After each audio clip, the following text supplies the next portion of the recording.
Random thought, as strong and as fast as that love fest can get, it can go sour and turn into a hate fest just as quick and twice as strong. Overnight, all over social media.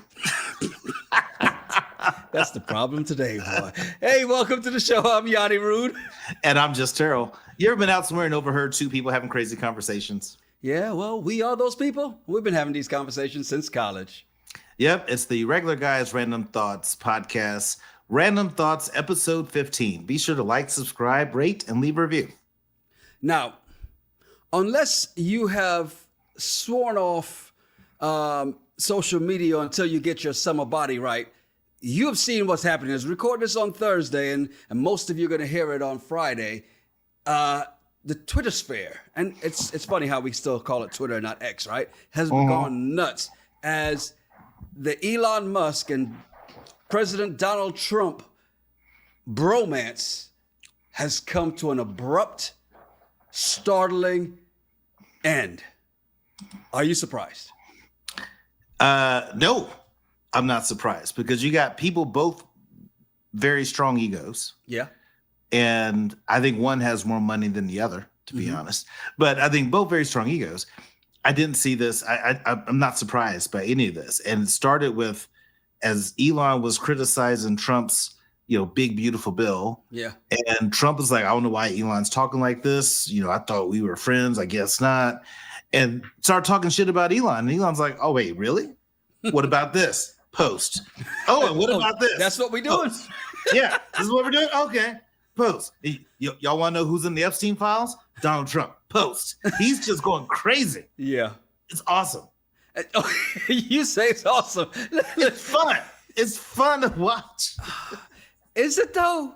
I mean, because we're seeing extremely rich people argue, extremely powerful people argue. And the things they're arguing about, it's coming across like high schoolers.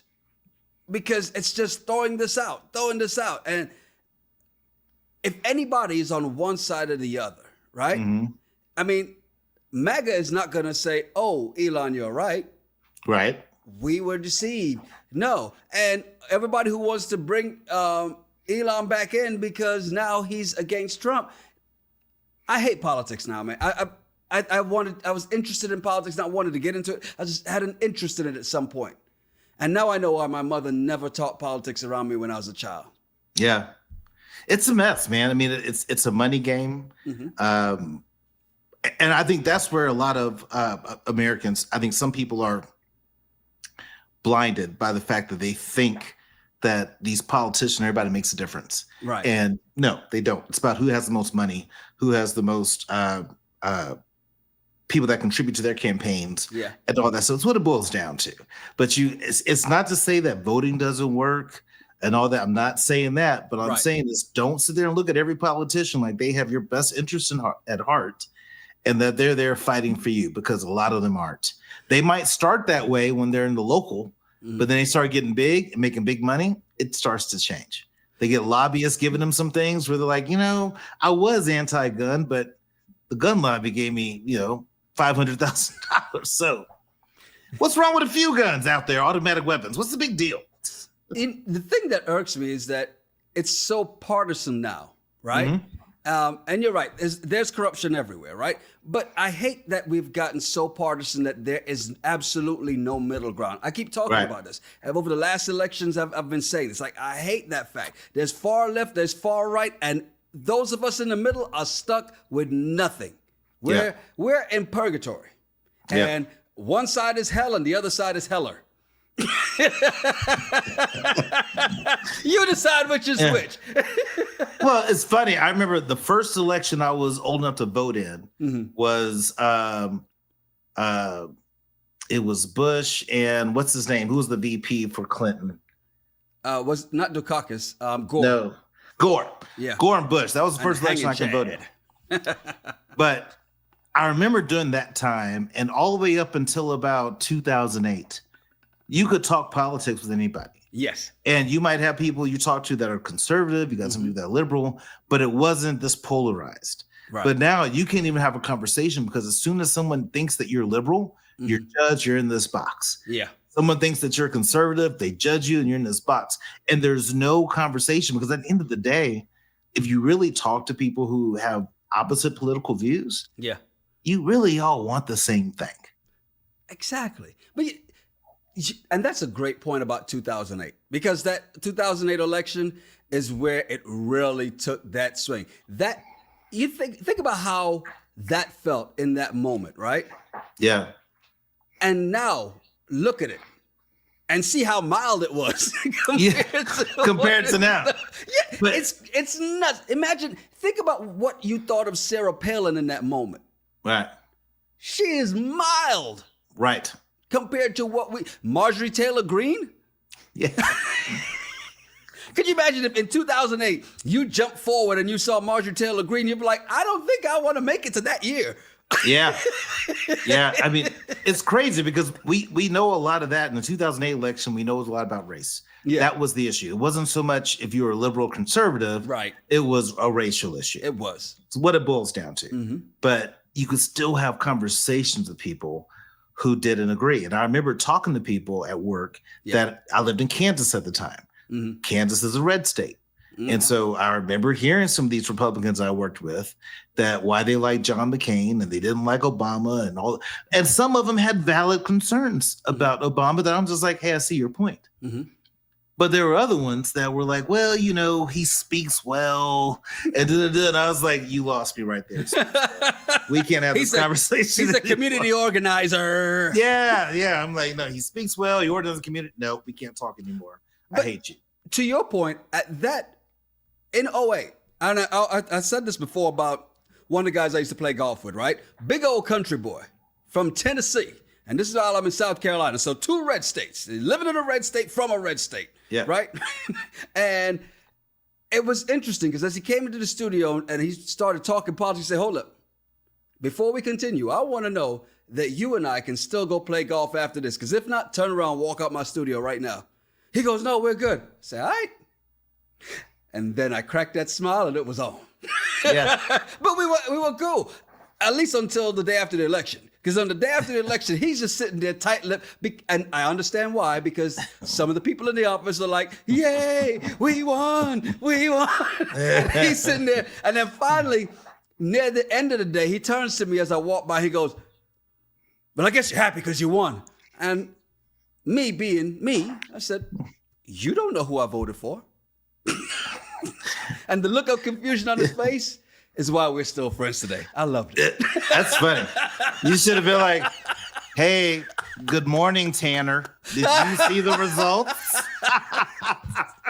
See, I'm not the rub it in your face in that manner, right? Because I know if it were no, I am in certain things, but not in that moment. Why? Because there was nothing to gain from that. And it's like right now, and if you look at it in these days, in this day and time, right? The problem is that if you're on the other side, anything you say is stupid. And it doesn't matter what you say, I'm not going to agree with it, even if it's a good idea. And that's the problem. That is so the problem. I have no problem in saying, this person has a great idea. You know, I kind of like pieces of this. Doesn't mean, and I don't like what this person's saying. Yeah. And that's the problem. We need to get back to the issues and get away from the gangs. And who knew that in 2025, the country would be Crips and Bloods and ran by white men? Yeah, well, it's funny. It used to be the haves versus the have-nots. Yeah. This is the haves versus the haves. The haves versus the have-mores. Yeah. This is the wealthy against the wealthy. Yeah. It's not upper class against upper class. It is insane, but it's very entertaining. Okay, it's entertaining. Elon versus Trump. Who wins? Nobody wins because I think you got the MAGA faithful who, no matter what Elon says, they loved everything he was saying with Doge. Of course. And then now they're going to hear him and say, well, yeah, he's not. Until they got caught in Doge. Right. He's crazy. He's unhinged. You got the MAGA doubters and the haters that are going to look at this and be like, see, even Elon, is trying to tell you guys. Yeah. No one's going to listen to any of this. It's just noise. That's all it is. The only thing I want now is to see the Epstein files. Yeah.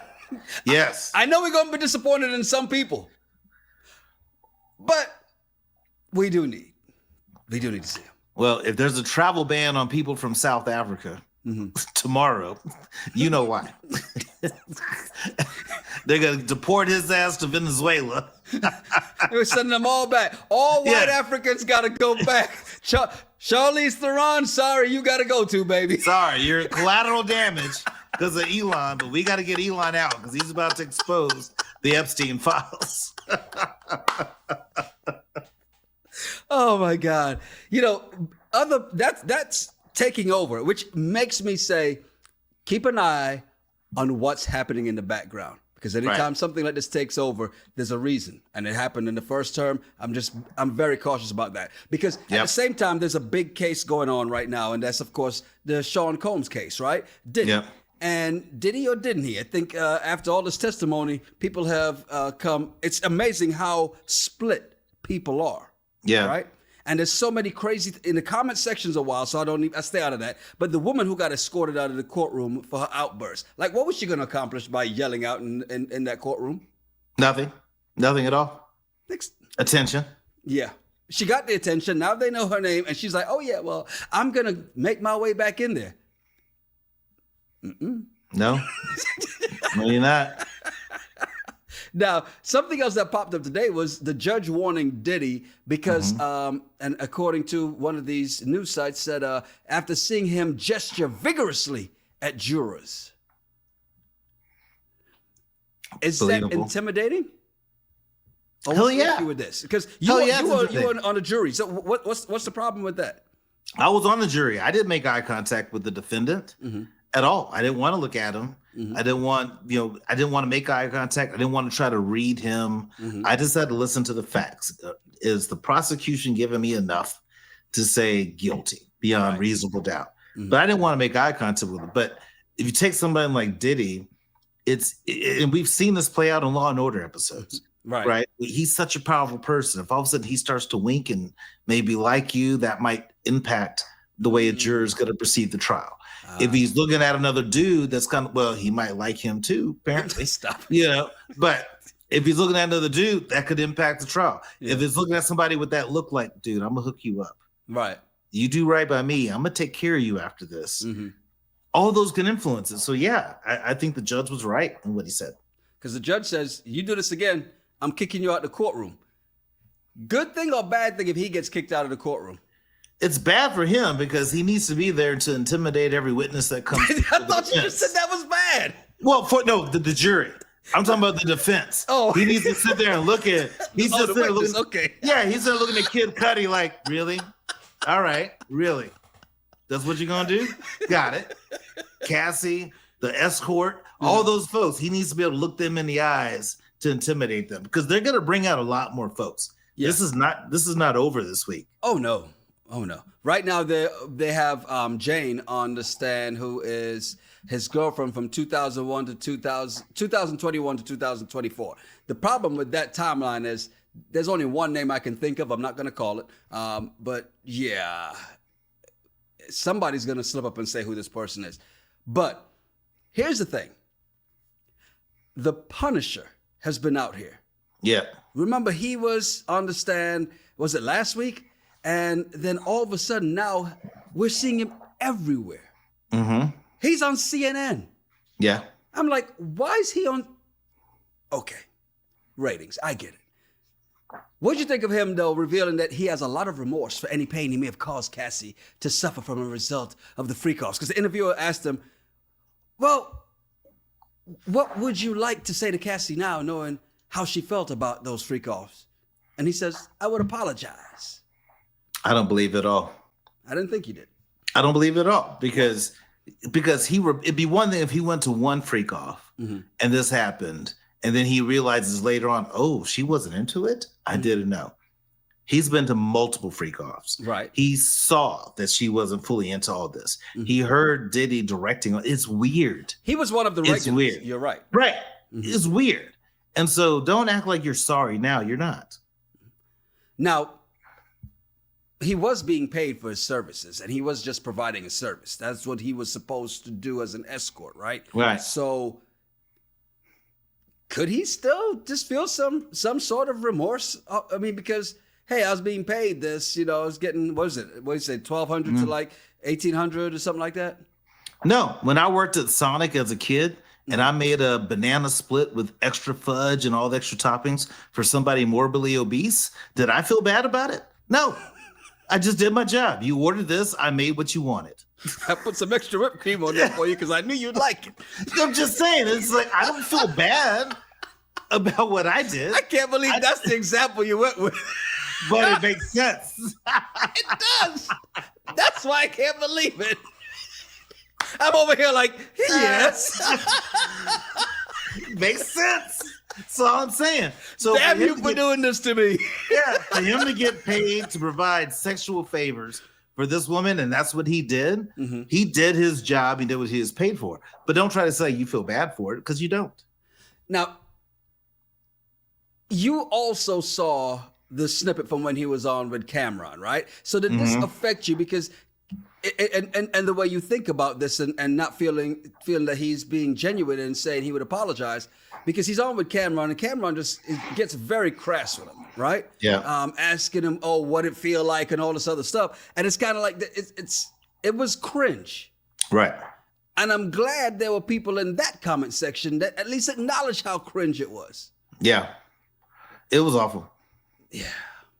Yeah. It was bad. It was awful. And I think for Cameron to ask, like, how was it? It's almost some like, 18-year-old high school kids, someone lose their virginity. What was she like? How was it? You do that when you're a child. These two are too grown to be doing that. Cameron, I think, is disrespectful for even bringing that up. Yeah. And it just says a lot about who he is as a man. But what got me was the Punisher didn't shut it down.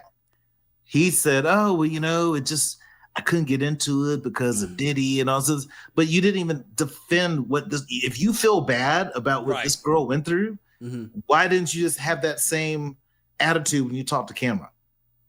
Because you're both from the Bronx or you're both from Queens or whatever they're both from, and want you to be real. It's like, no, someone got attacked. Someone is not right about the things that you did on a regular basis. Yeah. Don't feed into Cameron like, oh, it was good. That's stupid. Would you have excused it if this was Cameron back in the Hey Ma days, still young, deep into hip hop, still an artist, making his money, having women just throw themselves at him? Would you have excused it then as opposed to now of him being an older, supposed to be more mature man? I don't excuse anybody making fun of somebody being either sexually assaulted or abused. None of that is funny. Right.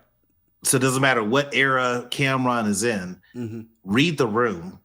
That's inappropriate. Yeah. Especially in today's day and age. You're like, what the hell are you thinking? The interesting thing is that there are still people who are like, well, that's him. That's what they do, and just not even upset about it. Like, oh, he was just making jokes. It was just funny. And like, until it's somebody that you know. I think you and I deal with this on a regular basis. Some people like our personalities because we crack jokes and we got sarcasm and it's funny until we say things that pisses you off. Yeah. Now you want to fight.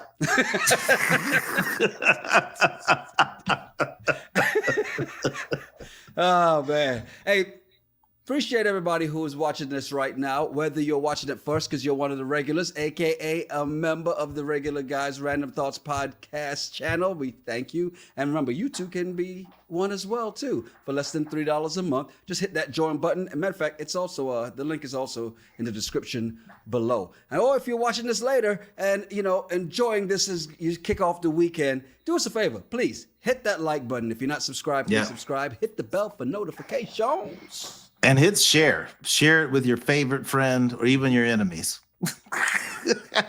Yeah, especially if Terrell ticks you off. Share it with your enemies. Yeah. Hey, go to minute number. Yeah. Look at this MF and what he had to say. Reminds me of you. Yeah.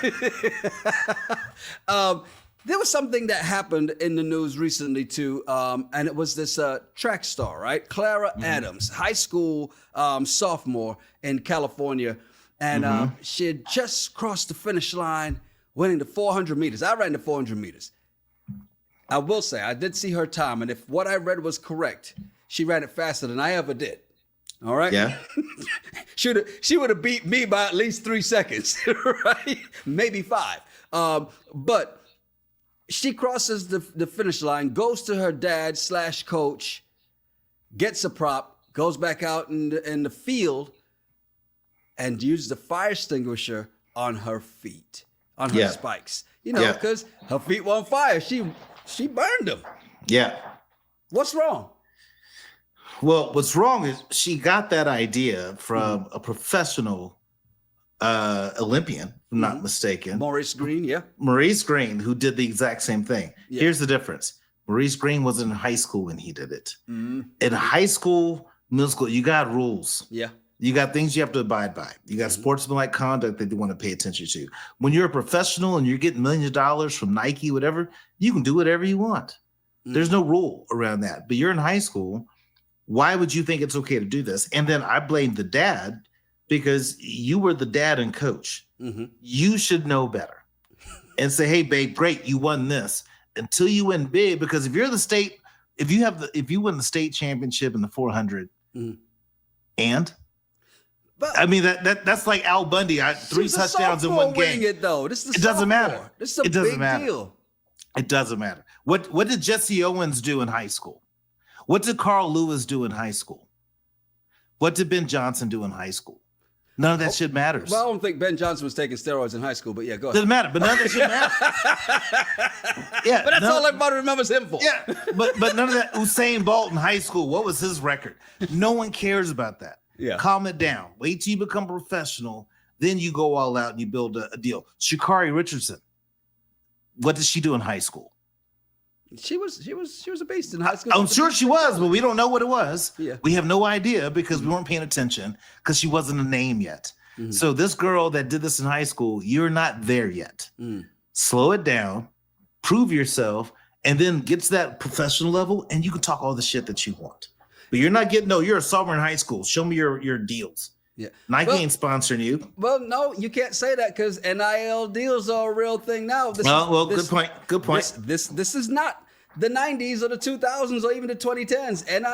NIL deals are a real thing. And because I just watched that Shaq Power Moves. Yeah.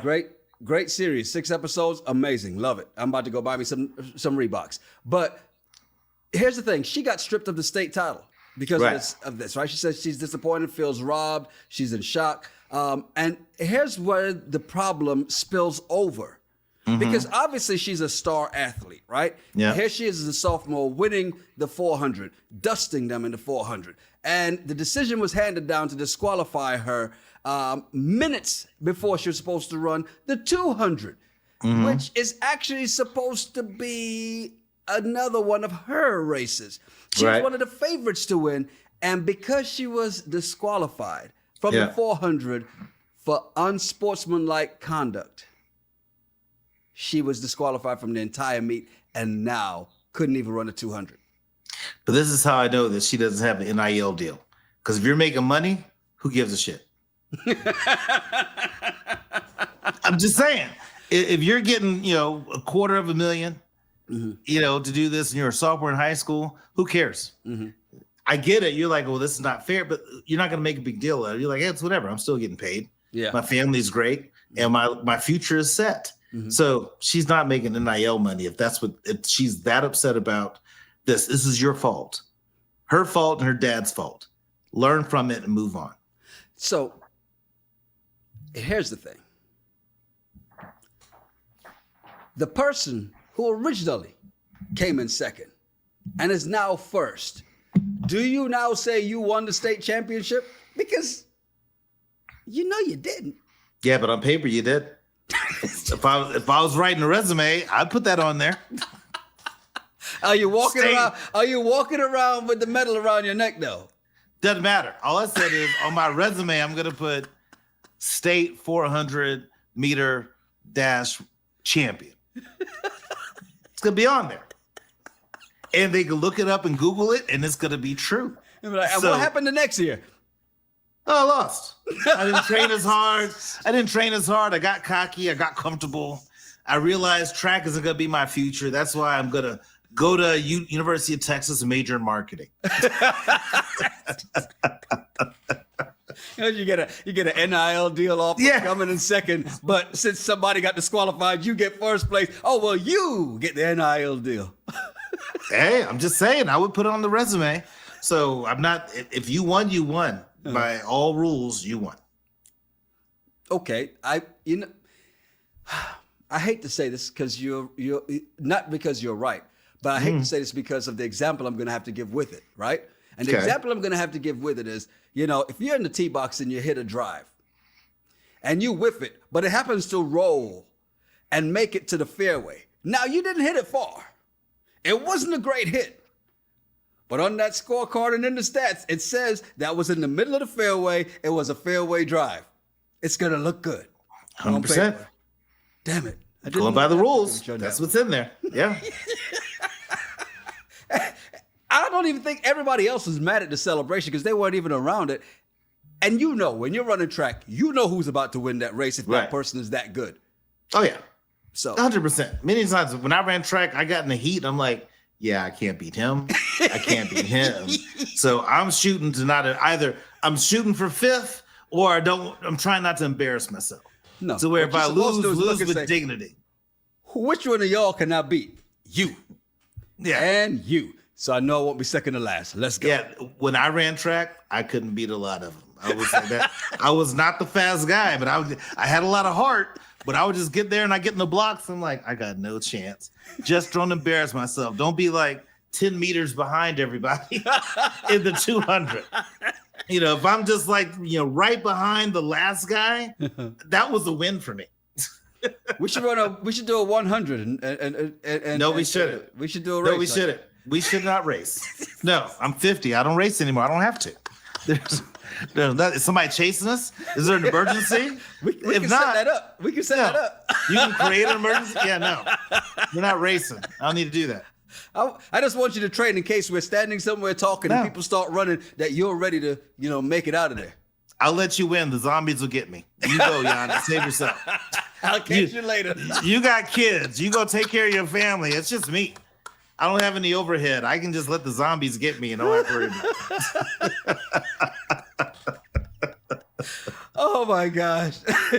Hey, appreciate you guys. Don't forget, we are back. We still got Never Ever Mets. We have got Somebody's Son. And before we get to the finale, I'll let you guys know because this is coming up real soon. We are actually going to have Joshua Kalu and Omar on before we get to the season finale of Somebody's Son. So that's on the way. Do us a favor.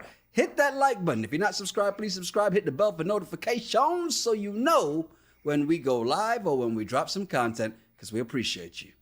And we're also going to have Lauren on the show because she commented and it made my week. So we're going to see if we can get Lauren to come to the show too.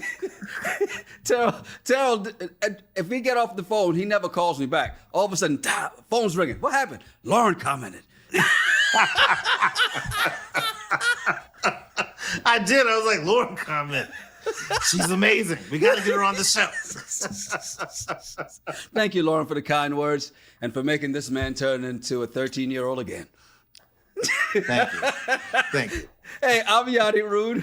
And I'm Just Terrell. Make sure you follow us at Yanni Rude, at Just Terrell, and at the RGRT Pod. Yeah, send us some of your random thoughts from the bullshit you find online. We'll talk about it on the show. It's the Regular Guys Random Thoughts Podcast. Cheers. Cheers.